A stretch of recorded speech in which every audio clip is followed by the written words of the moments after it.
Assalamualaikum warahmatullahi wabarakatuh. Halo teman-teman semua, kami dari kelompok 2 akan mempresentasikan materi tentang text planning PPH pasal 21 atau 26. Pertama, perkenalkan saya Sarah Veronica Putri sebagai ketua NIM 40. Di sini saya akan menjelaskan yang pertama tentang PPH pasal 21 atau 26. PPH pasal 21 adalah pajak atas penghasilan berupa gaji, upah, honorarium, tunjangan, dan pembayaran lainnya dengan nama dalam bentuk apapun sehubungan dengan pekerjaan, jasa, dan kegiatan yang dilakukan. PPH pasal 21 diberlakukan kepada wajib pajak orang pribadi sebagai subjek pajak dalam negeri.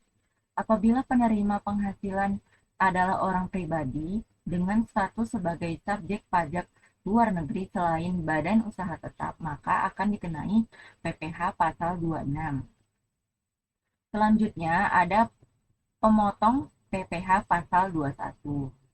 Yang pertama meliputi pemberi kerja yang terdiri dari pertama orang pribadi atau badan. Yang kedua ada cabang perwakilan.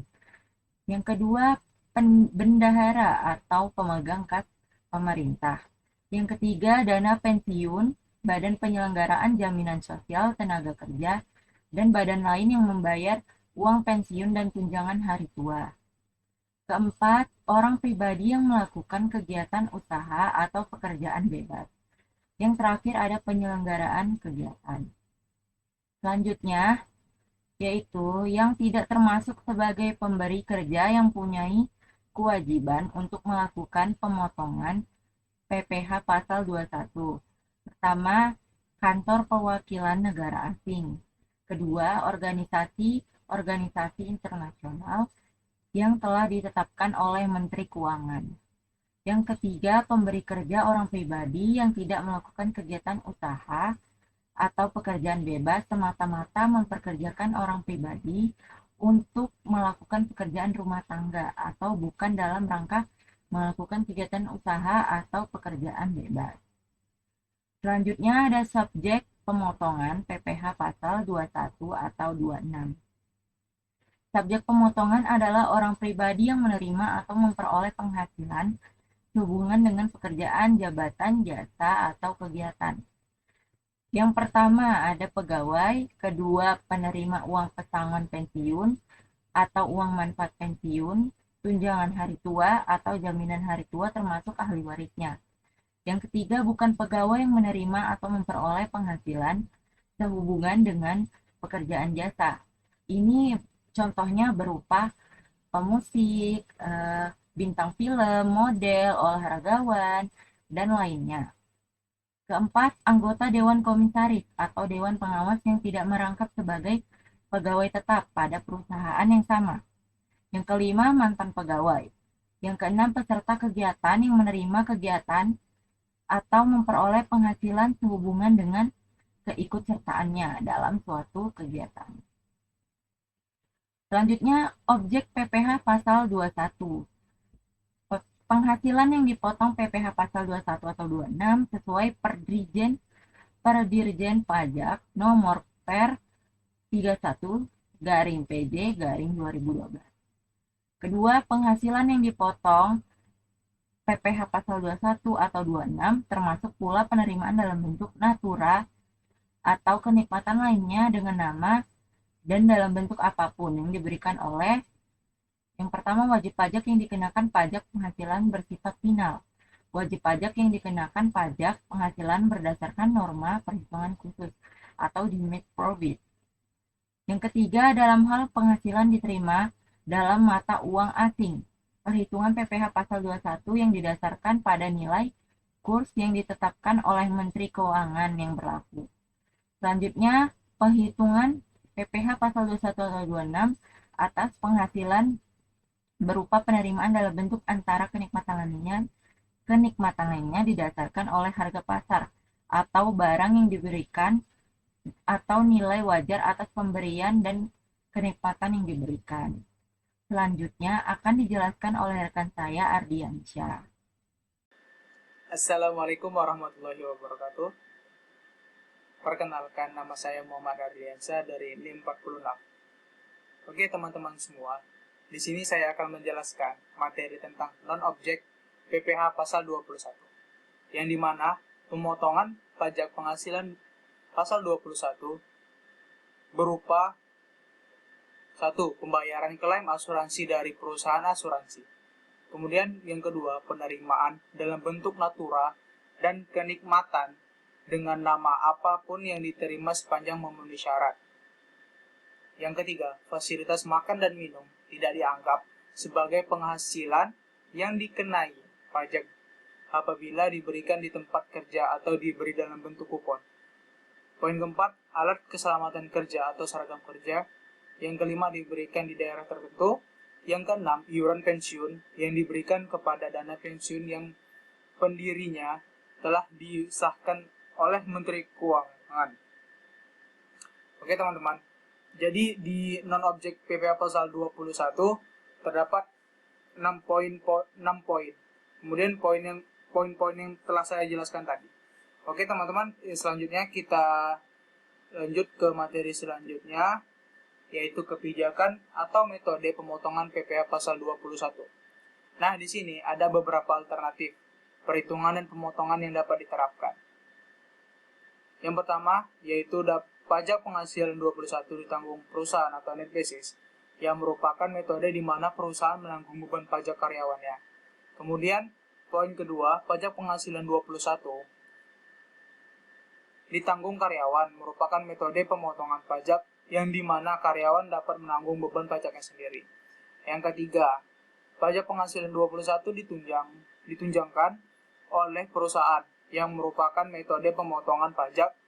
Dalam metode ini, PPh pasal 21 terutang dijadikan unsur penambah, yang kemudian penghasilan bruto karyawannya, yang mengakibatkan terdapat selisih antara PPh pasal 21, PPh 21, PPh 21 terutang, dan tunjangan pajaknya. Kemudian yang keempat, pajak penghasilan 21 di gross up, yang merupakan metode pemotongan pajak di mana perusahaan memberikan tunjangan pajak yang jumlahnya sama besar dengan jumlah pajak yang ditanggung oleh karyawan. Oke teman-teman, demikian presentasi dari saya. Kemudian akan dilanjutkan oleh rekan saya, Grace Nikita. Kepada Grace, saya persilakan.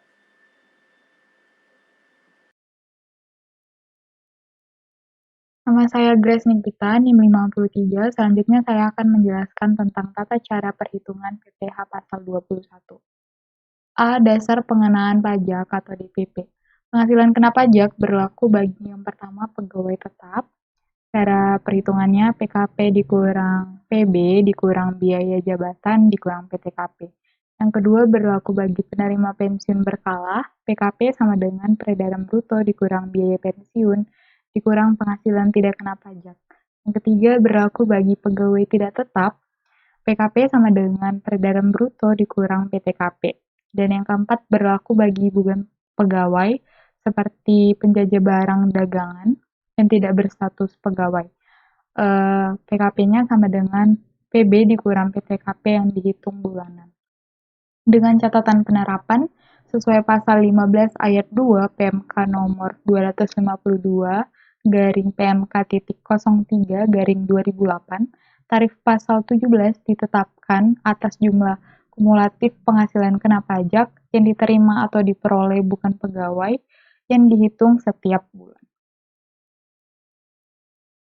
Lalu jumlah penghasilan yang melebihi bagian penghasilan yang tidak dikenai pemotongan PPh pasal 21 sesuai pasal 21 ayat 4 UU PPh yang berlaku bagi yang pertama, pegawai tidak tetap yang menerima upah harian, mingguan, upah satuan atau upah borongan sepanjang penghasilan kumulatif yang diterima dalam 1 bulan belum melebihi PTKP sebulan atau WP sendiri.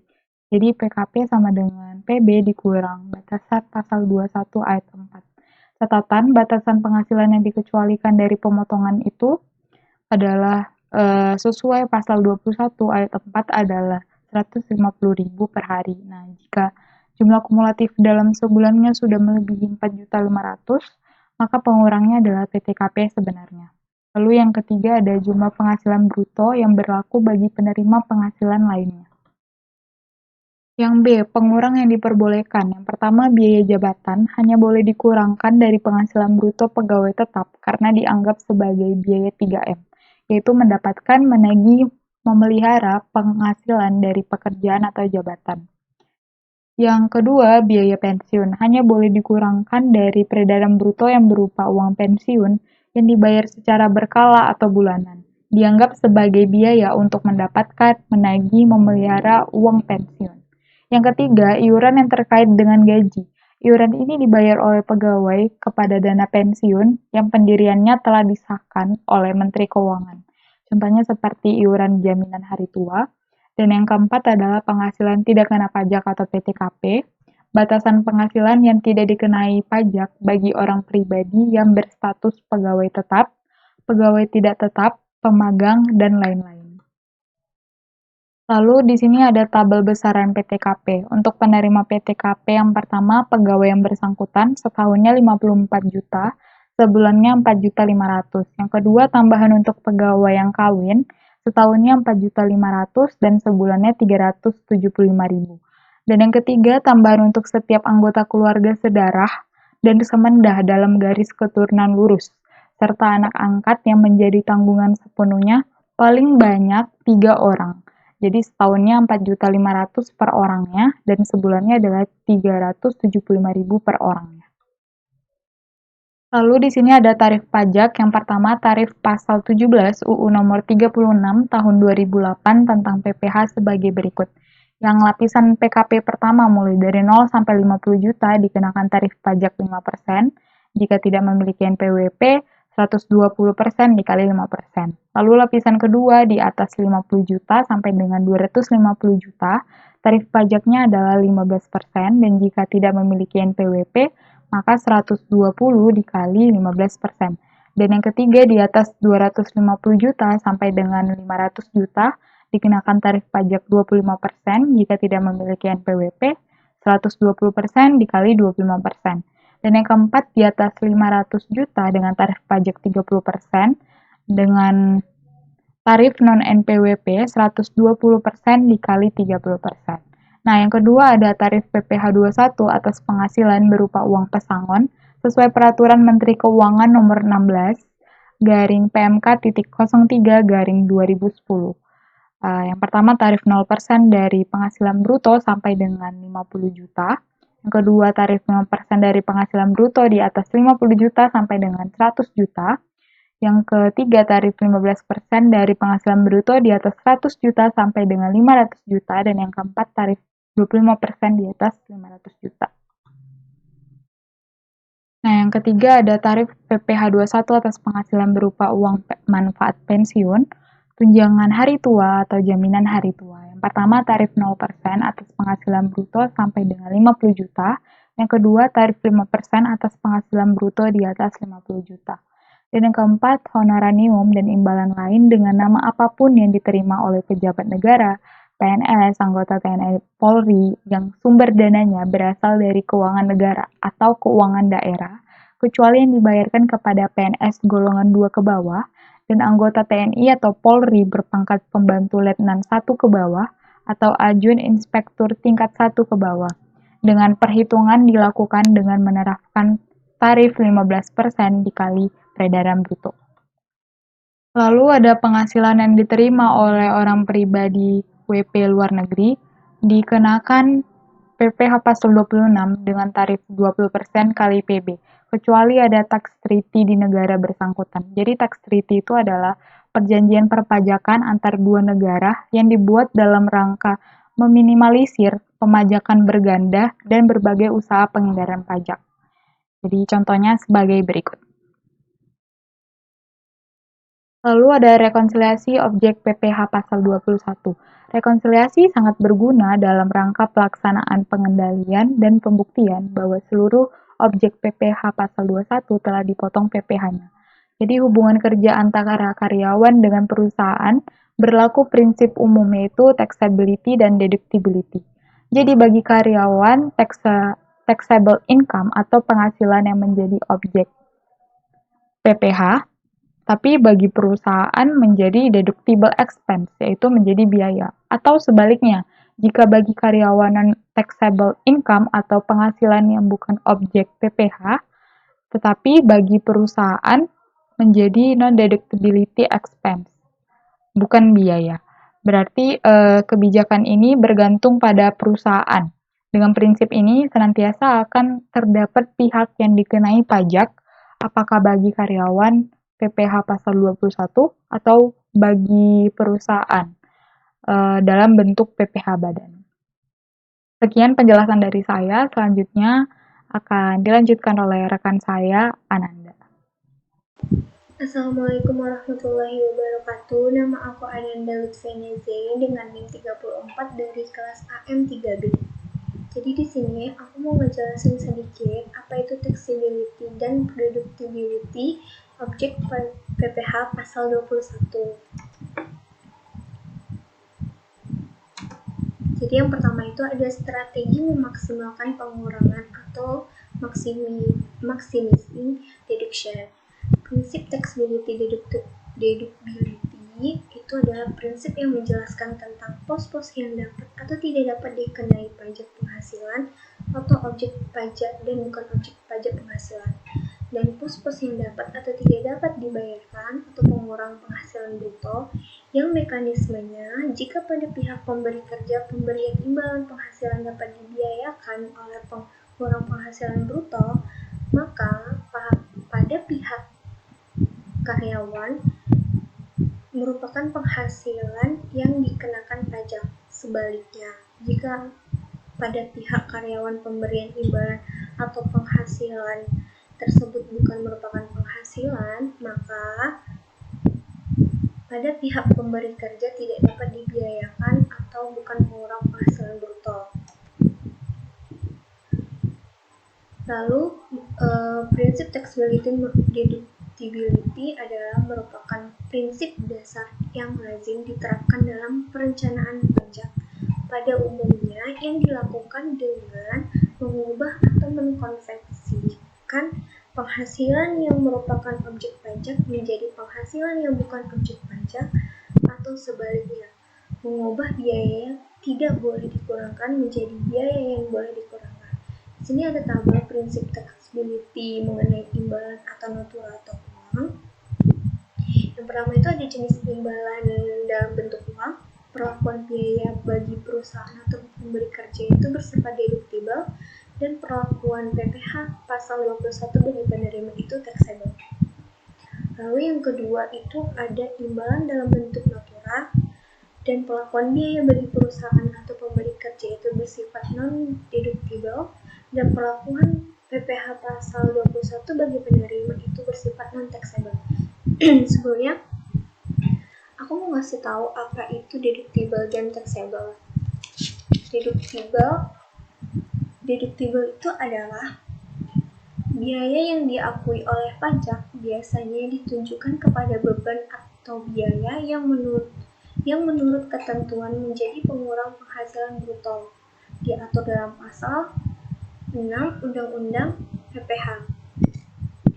Dan apa itu taxable? Taxable adalah pengenaan pajak atas penghasilan yang diperoleh orang atau badan tanpa melihat dari mana penghasilan tersebut diperoleh atau sumber penghasilannya. Dan jenis-jenis taxable dan deductible ini menjadi ada 4. Yang pertama itu ada taxable deductible, yang artinya apabila suatu penghasilan dapat dipajaki bagi pihak yang menerimanya, maka atas pengeluaran tersebut dapat dibebankan sebagai biaya oleh pihak yang mengeluarkannya. Yang kedua itu ada non-taxable non-deductible, yang artinya apabila suatu penghasilan tidak dapat dipajaki bagi pihak yang menerimanya, atas pengeluaran penghasilan tersebut tidak dapat dibebankan sebagai biaya oleh pihak yang mengeluarkannya. Yang ketiga itu ada taxable non-deductible, yaitu yang dapat dipajaki saat diberikan kepada pihak yang menerima, namun tidak dapat dibebankan sebagai biaya oleh pihak yang mengeluarkannya. Contohnya, seperti jumlah yang melebihi kewajaran yang dibayarkan kepada pemegang saham. Lalu yang terakhir itu ada non-taxable deductible, yang artinya tidak dapat dipajaki saat diberikan kepada pihak yang menerima, namun tetap dapat dibebankan sebagai biaya oleh pihak yang mengeluarkan.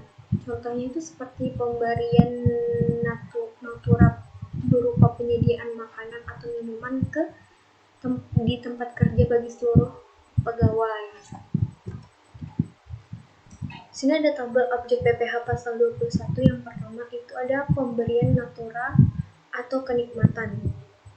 Pemberi kerjanya bersifat non-deductible dan pegawainya non-taxable. Keterangannya kecuali yang diatur khusus APT kenikmatan di daerah terpencil. Lalu yang kedua ada PPh 21 ditanggung perusahaan, pemberi kerjanya non-deductible, pegawainya non-taxable. Yang ketiga ada pengobatan cuma-cuma langsung ke rumah sakit, bersifat non-deductible sebagai pemberi kerja, pegawainya non-taxable.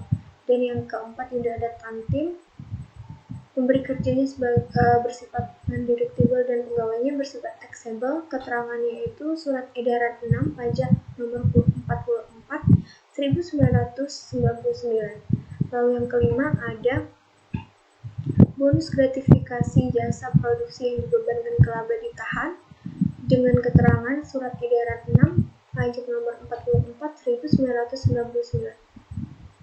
Lalu yang keenam ada pemberian natura atau kenikmatan yang diberikan oleh WP yang dikenai PPh final atau WP yang menghitung pajaknya berdasarkan norma perhitungan khusus bersifat non-deductible sebagai pemberi kerja dan taxable sebagai pegawai.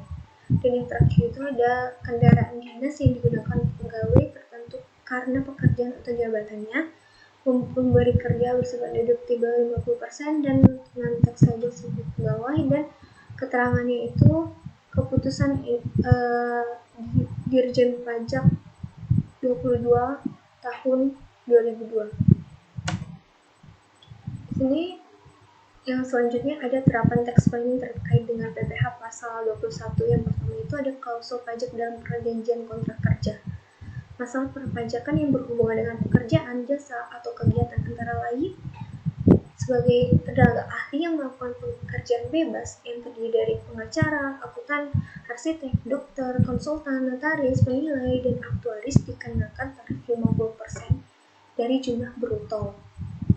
Sehingga PPh pasal 21 yang dipotong sebesar 50% dikali nilai proyek dan dikali tarif PPh pasal 17 ayat 1A. Lalu yang selanjutnya ada sehubungan dengan pemberian jasa selain pegawai dan tenaga ahli yang dalam pemberian jasanya mempekerjakan orang lain sebagai pegawainya dan melakukan penyerahan material atau bahan dikenai sebesar tarif PPh pasal 17 ayat 1 dari nilai proyek. Sebelum kontrak kerja ditandatangani, harus disepakati oleh pemuatan klausul pajak dalam perjanjian atau kontrak kerja yang mensyaratkan pajak terutang harus dihitung berdasarkan nilai kontrak atau di luar harga pokok barang, yakni dikenakan dari nilai bruto kontrak. Dan untuk PPh pasal 21 atau pasal 26, pemberi kerja wajib memotong dari pembayarannya. Klausul pajak secara eksplisit menyatakan siapa yang menanggung PPh pasal 21 atau PPh pasal 26 sehingga pajak terutang dan pemotongnya didasarkan pada klausul tersebut. Lalu yang kedua, ada pajak ditanggung pemberi kerja atau tunjangan pajak secara gross up. Tidak termasuk pajak, artinya pajak akan menjadi beban pemberi kerja yang ditanggung oleh perusahaan atau pemberi kerja. Ini mengakibatkan PPh yang ditanggung perusahaan atau pemberi kerja tidak dapat dibiayakan di SPT PPh badan atau non-deductible expense. Yang kedua ada agar PPh yang ditanggung oleh pemberi kerja dapat dibiayakan, maka perhitungan PPh harus menggunakan metode gross up. PPh hasil penghitungan gross up tersebut dimasukkan ke dalam nilai kontrak atau termasuk invoice dan faktur pajak untuk menambah penghasilan dari pihak yang memperoleh penghasilan. Dengan kata lain, diberikan tunjangan pajak sebesar PPh yang terutang. Contoh honorarium pemberian jasa oleh orang pribadi di sini ada net tidak gross up-nya nilai pekerjaannya 10 juta, lalu PPh 5%-nya 500.000, nilai kontraknya 10 juta. Terus yang dengan kalau menggunakan metode gross up, PPh 5%-nya itu menjadi 316.000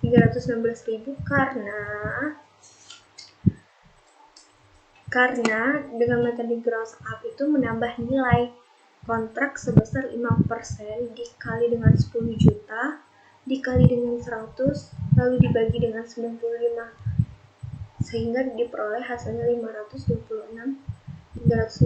nilai kontraknya 10 juta 316.000.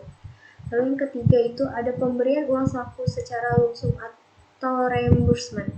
Lumsum adalah suatu metode pembayaran yang dilakukan dengan membayarkan jumlah besar sekaligus di muka. Pembayaran lumsum itu akan mengakibatkan PPh pasal 21 dihitung dari seluruh nilai yang dibayarkan, meskipun di dalamnya mungkin terdapat biaya lainnya, misalkan transportasi, akomodasi, tanpa disertai penanggung-jawaban dan bukti. Lalu jika reimbursement itu proses penggantian dana dalam nominal tertentu dari perusahaan kepada karyawan. Reimbursement ini dilakukan sebagai bentuk klaim atas dana yang dikeluarkan oleh karyawan untuk kepentingan perusahaan. Dalam transaksi reimbursement, pihak ketiga akan memberi tagihan pembayaran ke pihak penerima jasa yang akan diteruskan pemberian jasa dengan atau tanpa imbalan. Transaksi pembayaran dilakukan oleh penerima jasa ke pihak ketiga melalui pemberi jasa. Namun, setiap perusahaan memiliki kebijakan masing-masing tentang kategori reimbursement, mulai dari transportasi, klaim medikal, hotel, dan sebagainya. Jadi tidak semua sama. Yang keempat itu ada pemberian tunjangan makan atau menyiapkan makan bersama. Sejak berlakunya Undang-Undang PPh tahun 2000, makanan dan minuman bagi karyawan sudah boleh dibiayakan di PPh badan atau deductible expense.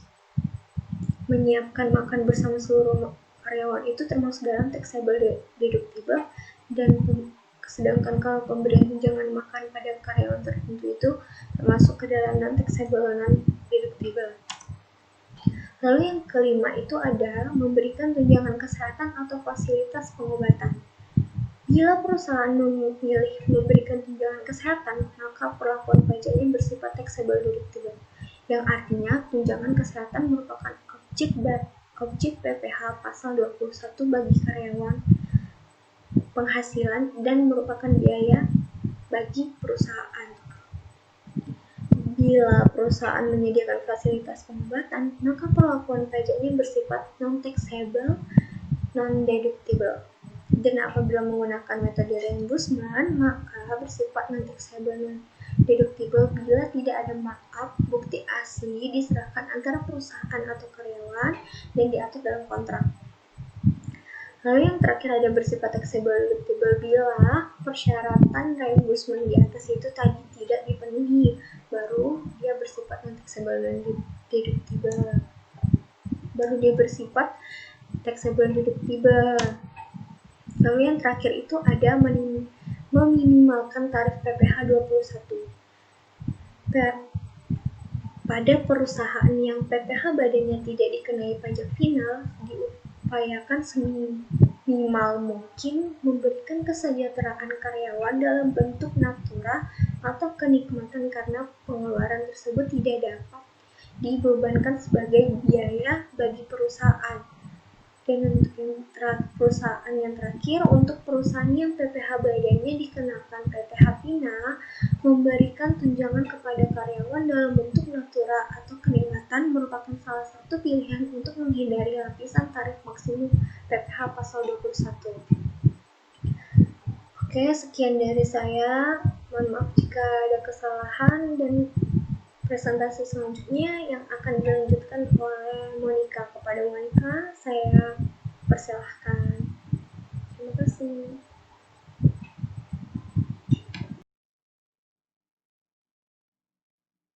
Baiklah, Perkenalkan, nama saya Monica Siombing dengan NIM 59. Saya akan menjelaskan alur perencanaan pajak PPh pasal 21. Setiap perusahaan berusaha memaksimalkan nilai perusahaan memperoleh laba sesuai keinginan. Untuk mengejar laba maksimal, perusahaan melakukan berbagai upaya. Salah satu upaya tersebut adalah menghemat beban pajak melalui perencanaan pajak. Upaya penghematan beban pajak yang dilakukan perusahaan harus tetap memperhatikan peraturan perpajakan. Berikut alur perencanaan PPh pasal 21 berdasarkan Undang-Undang PPh dengan menggunakan metode pemotongan PPh pasal 21. Di sini terdapat 3 metode. Yang pertama metode net, yang kedua metode gross, yang ketiga metode gross up. Ketiga metode ini sama-sama berfungsi untuk penghasilan kena pajak yang lebih rendah terhadap SPT PPh badan. Selanjutnya, strategi perencanaan pajak untuk menghasilkan beban pajak. Agar perencanaan pajak sesuai dengan yang ditetapkan, perusahaan perlu melakukan analisis terhadap metode-metode dan kebijakan-kebijakan yang akan digunakan, serta membuat strategi agar efisiensi beban pajak dapat tercapai.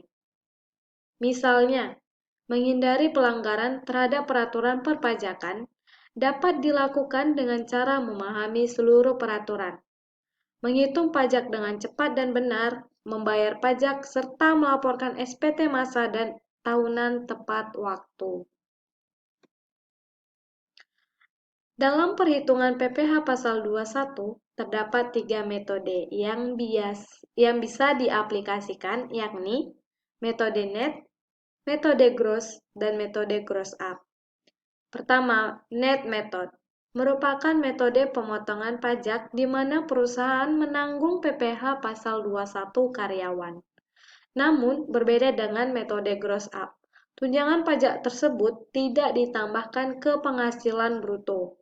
Misalnya, jika Ardi seorang laki-laki lajang tidak kawin, tidak memiliki tanggungan, menerima gaji bulanan sejumlah 8 juta, maka perhitungannya gaji pokok 8 juta per bulan atau 96 juta per tahun. Total gaji bruto 8 juta, tarif PPh pasal 21 5%, pajak yang ditanggung perusahaan 6.300.000 untuk per tahun atau 525.000 untuk per bulan.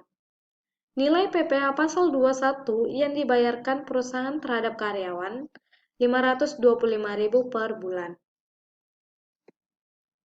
Yang kedua, gross method merupakan metode pemotongan pajak di mana karyawan menanggung sendiri jumlah pajak penghasilannya.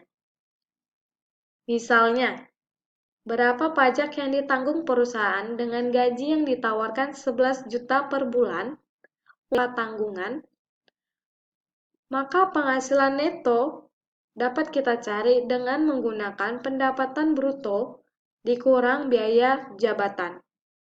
Gaji 11 juta, biaya jabatan 5% dari gaji, sama dengan 550.000, maka dapatlah penghasilan neto sebulan sebesar 10.450.000 atau neto setahun 125.400.000. Kemudian kita menghitung penghasilan kena pajak dengan cara penghasilan neto setahun dikurang pendapatan tidak kena pajak. Tadi dikatakan dia tidak nikah dan tidak memiliki tanggungan, maka perhitungannya 125.400.000 dikurang 54 juta, hasilnya 71.400.000. Hitung PPh pasal 21 terhadap setahun pajak progresifnya, karena 71.400.000 itu lebih dari 50 juta, maka perhitungannya 5% dikali 50 juta sama dengan 2.500.000 ditambah 15% dikali 21.400.000 sama dengan 3.210.000, maka total PPh pasal 21 terutang setahun 5.710.000. Kemudian kita menghitung PPh pasal 21 terutang sebulan, hasilnya 475.833.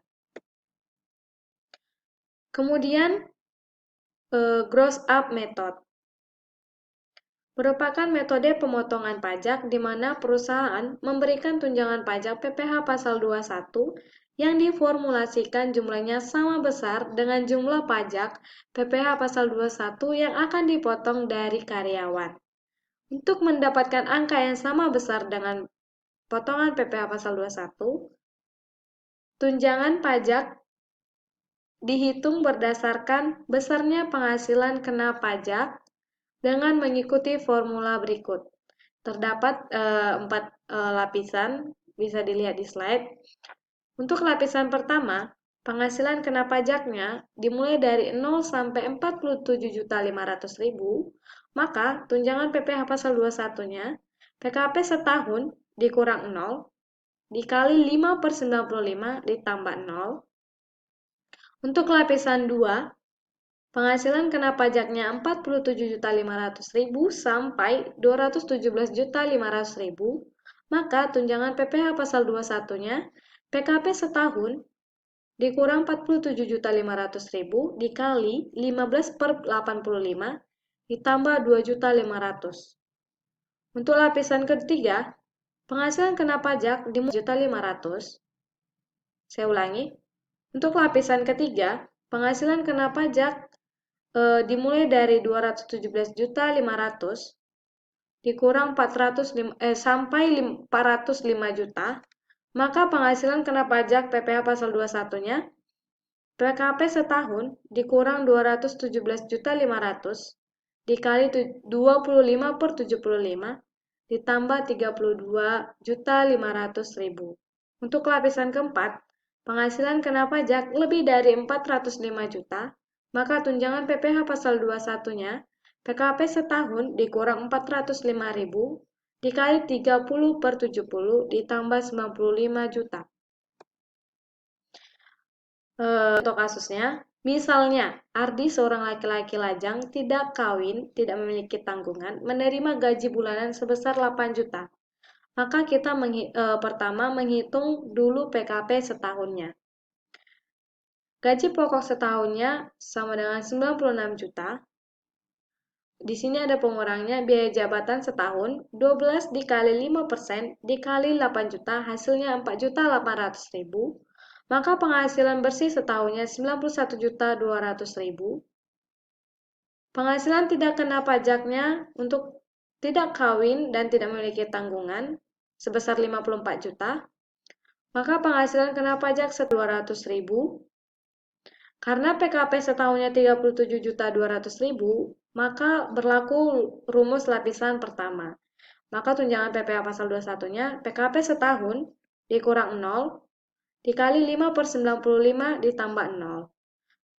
Sama dengan 37.200 dikurang 0 dikali 5/95 ditambah 0.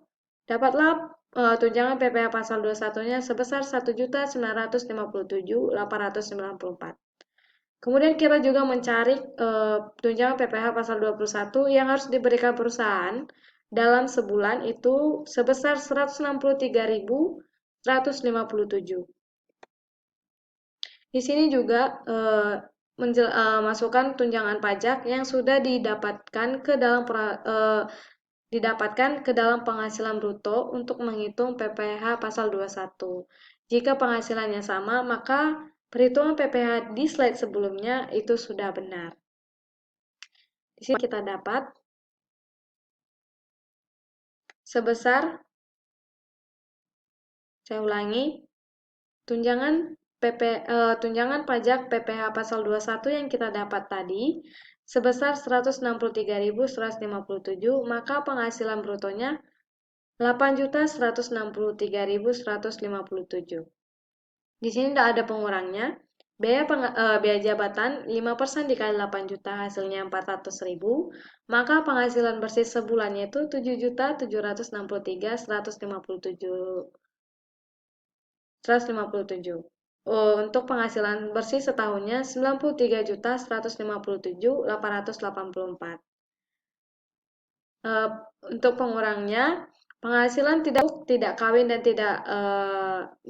tidak memiliki tanggungan. Saya ulangi, di sini ada pengurangnya. Penghasilan tidak kena pajak untuk tidak kawin, tidak memiliki tanggungan sebesar 54 juta, maka penghasilan kena pajaknya sebesar 39.157.884. Tarif PPh pasal 21-nya 5% dikali 39.157.884. Hasilnya 1.957.894. Untuk PPh pasal 21 terutang setahun. Untuk PPh pasal 21 terutang sebulannya 163.157. Saya ulangi, dengan model pengajian ini, jika menginginkan karyawan menerima take home pay atau gaji bersih sebesar 8 juta, maka perusahaan harus membayar gajinya 8.163.157 atau dengan menambahkan tunjangan pajak sebesar 163.157 per bulannya. Yang kita dapat tadi bisa kita lampirkan, hasilnya sama, maka perhitungan PPh pasal 21 yang kita kerjakan sudah benar.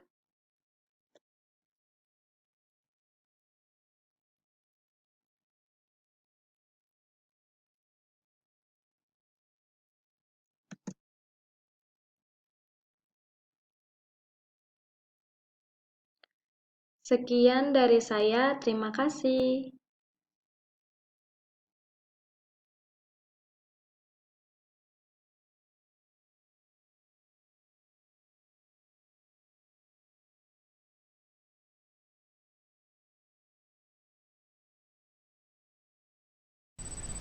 Baiklah, sekian materi yang kami sampaikan. Apabila ada kesalahan mohon dimaafkan. Thank you so much. And we have one quote. Great things in business are never done by one person, they are done by a team of people, from Steve Jobs. Oke, sekian guys, thank you. Saya akhiri, wassalamualaikum warahmatullahi wabarakatuh.